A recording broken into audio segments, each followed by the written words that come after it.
A bit of a come down from Saturday after all the excitement and enthusiasm. You had to put in a real hard shift to turn over Farsley Celtic. We certainly did, and credit to the lads for that, because I knew deep down, I've been in this situation before, that was what we were going to expect from Farsley today. A total opposite to how they played against Darlington on Saturday. And you could tell they played for the manager today, and we conceded early doors and we had to do it the hard way, and I thought, okay, we weren't at our 100% best, but we did a job. It was a professional performance, wasn't it? Having had the early opportunities to perhaps go down against the run of play at that point, to fight back and get on level terms before half time, which showed good commitment. Yeah, I think so. On reflection, it's a professional performance. It was edgy all night long, to be fair. I thought Farsley were a threat every time the ball was in the half, because the two boys up top, Jimmy Spencer has got quality, and the lad they've got from Rotherham, Greaves, he's got quality, good goal.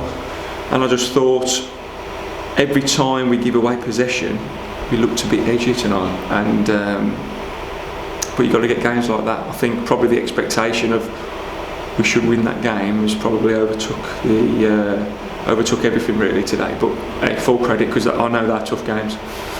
The players before you made a couple of changes. Ethan Freeman coming in for one. He led the line exceptionally well. He did, and we've made changes because we have to, because we've got so many games. I'd be stupid if I didn't. Okay, it would have been easy to play the same team that beat Reading on Saturday, but a few of the lads there are, I think we only realise now what Saturdays took out the boys. So we've got to regroup now and recover really well for Saturday, because we know that's got to be an even tougher game at Darlington. But Ethan does what he's done all season. He's backed up Morgs, and he's held the line himself really well. I'm delighted he got his goal. Folksy, I'm delighted, first start in 4 months, fantastic. And he's only going to get better. You look ahead to Saturday now, don't you? As you say, Darlington, it's going to be tough now. They've just come into a bit of form. It's a long trip up there, and as you say, after the week that Harriers have had, players have got to respond again, haven't they? Well, I've just said to the lads, there's no excuse of being tired. We are fit, we're strong, we're dynamic, and we'll be ready. And I've told all the lads expect to play 7 games in the next 3 weeks, and we'll rotate to a point where we believe, but also we just want to win the next game. So we'll go up to Darlington full strength and try to win the game. We know we need a couple of bodies in, and we're doing our utmost to bring them in. Been offered hundreds this week, but I've only got my eyes on 1 or 2.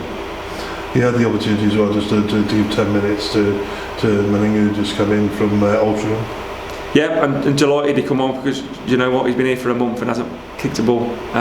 So probably not the position he wants to play, but I just felt we could use him tonight. Delighted I haven't had to use Amari Morgan Smith, and he'll be ready to go Saturday.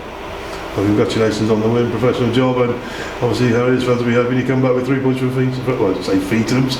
It's now the rugby club, isn't it? Listen, I'm delighted tonight, absolutely. I'm probably more happier tonight than I was against Reading, because I knew exactly what we would expect. West Ham takes care of itself now, and it's all steam ahead for West Ham. Okay, cheers, Russ. Thank you. And just a word on Darlington Saturday. I mean, we think about the last few times we've been there. Especially last season as well, won well, but it was a really, really tough start. It's a cliche, but you know what you're going to get there, don't you? We do, and do you know what, I'm delighted we got Darlington. Good crowd, good manager in Alan, and they've signed some really experienced players in the last couple of weeks, and you can tell why the results have picked up. They've signed a couple of good centre halves. Big Jack Cassidy up top, Will Atfield, who I like a lot. So this has got to be toughest game of the season for us so far, I think. We'll recover well, we'll go up there full of confidence.